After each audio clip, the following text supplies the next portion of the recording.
Hey guys, welcome to the next video in our series on how to build a Dark Knight Batsuit from scratch. Today we're looking at the boots.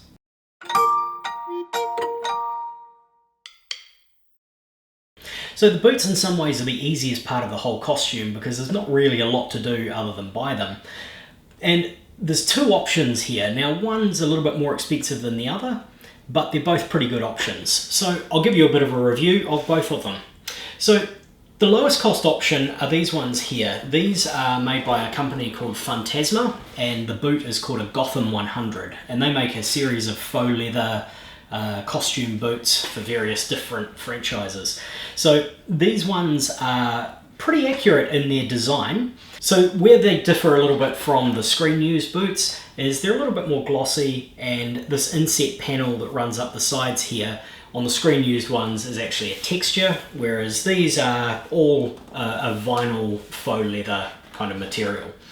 Now, I wore these for probably the first couple of years when I built my Batsuit, and they've been a really good boot. They're incredibly comfortable, they fit me well, they have been hard wearing, and the only damage that they've really sustained is one of them started to lift away, the heel started to lift away a little bit from the sole, and I put a bit of contact adhesive in there, glued it back on, and it's been fine ever since. So they've been a really good boot. So in terms of comfort, I was able to put them on and wear them right out of the box because they're nice soft leather. They didn't need to wear in or anything, and they've been amazingly comfortable. I can wear them for quite a few hours without any issues whatsoever. Now, the complaint that people seem to have with these is the front here of the calf tend to be quite tall. So what ends up happening is where the kneecap sits, it can be covered up either partially or fully by that calf. Now the way they do their sizes is a small, medium and large, and for me I was the size small, so I had the lowest calf, so this wasn't really an issue for me. It was maybe a little bit too tall, but it didn't really cause any problems. Whereas I've seen pictures of some people where they've been so tall in the calf that they've actually ended up having to cut them down and take them to a boot repair place to get them reattached and restitched to make them a bit shorter. Now I didn't have that problem, but that is certainly one concern with them. So all in all, they're a great boot, they're a great price. I think they were around about $60. I got them off eBay and got them shipped, and yeah, I've really got no complaints with them. But after a couple of years of using them, I started to think, well, being a faux leather, they're not going to last forever. They are definitely designed as a costume boot. So I thought I'll go for the second option, which is a licensed leather boot made by a company in the States called UD Replicas. Now, UD Replicas make a whole range of different boots, gloves and costumes for different movie franchises, and because they're licensed, they are completely screen accurate. They are as good as you're going to get. And you can see that with the finish of the leather, it's a bit more matte, and they've got the inset panel that I was talking about is textured, and it's the correct texture. So they are really the best looking boot that you can get.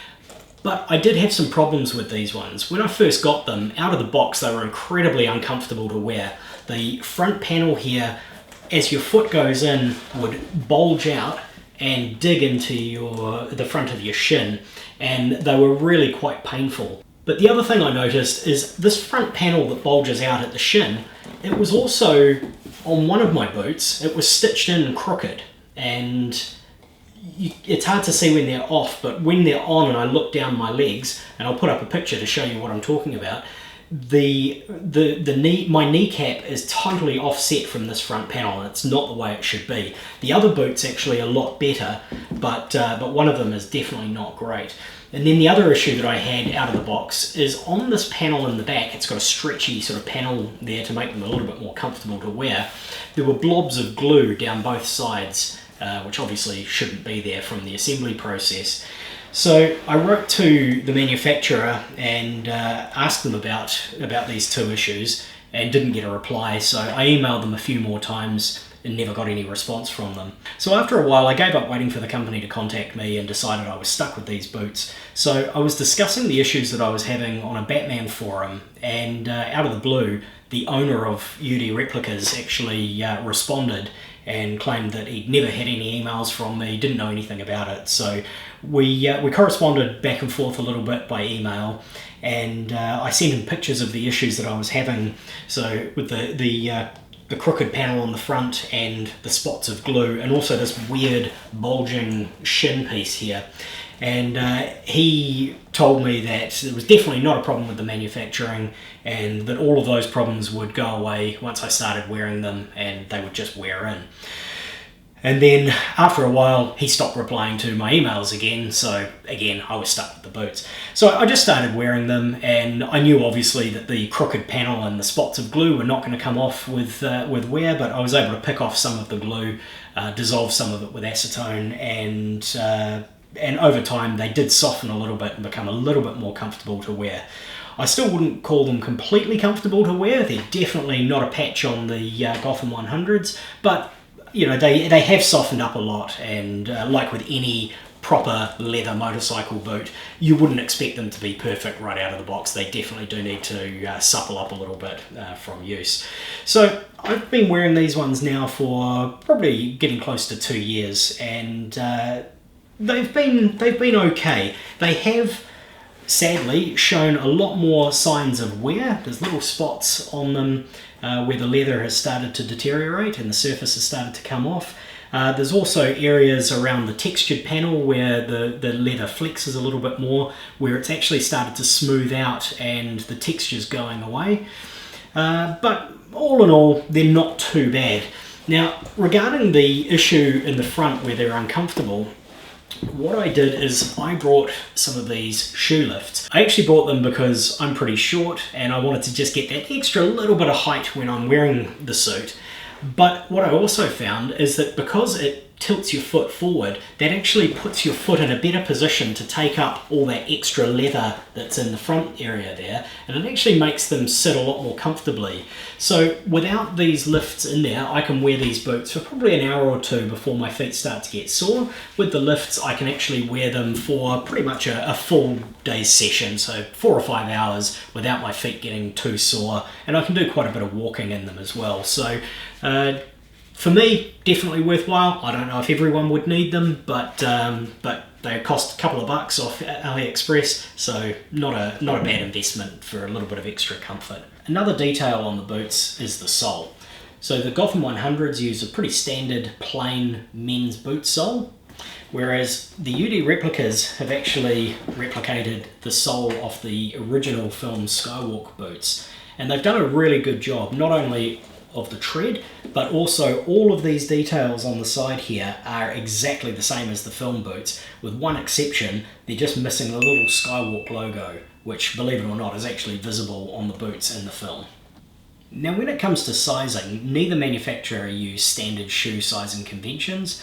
So as you can see here with the Gotham 100s, they use a small, medium, large and extra large. And for me, I'm normally a size 9.5, so the small worked out perfectly for me.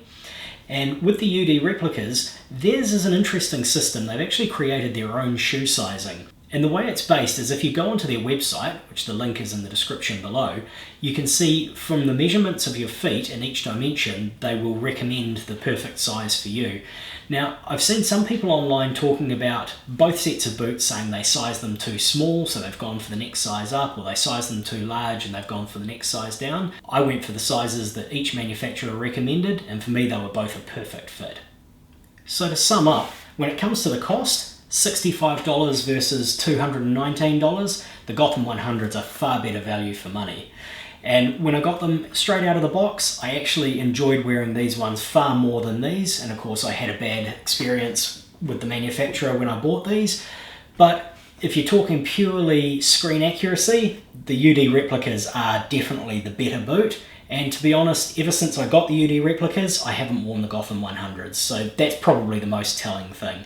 So if you just want a pair of costume boots to look pretty good, I would say go for the Gotham 100s. But if you're really concerned with the way they look, the UD Replicas may have a few faults, but overall they're going to be the best one for your suit. I hope you enjoyed this video. If you're putting together a Batsuit yourself and you found this information about the boots useful, please feel free to click like, leave a comment below if you've got any questions, and hit the subscribe button. and we'll be putting out new videos showing how to assemble each part of the Batsuit, so click the notification button if you'd like to be kept up to date as we release each video.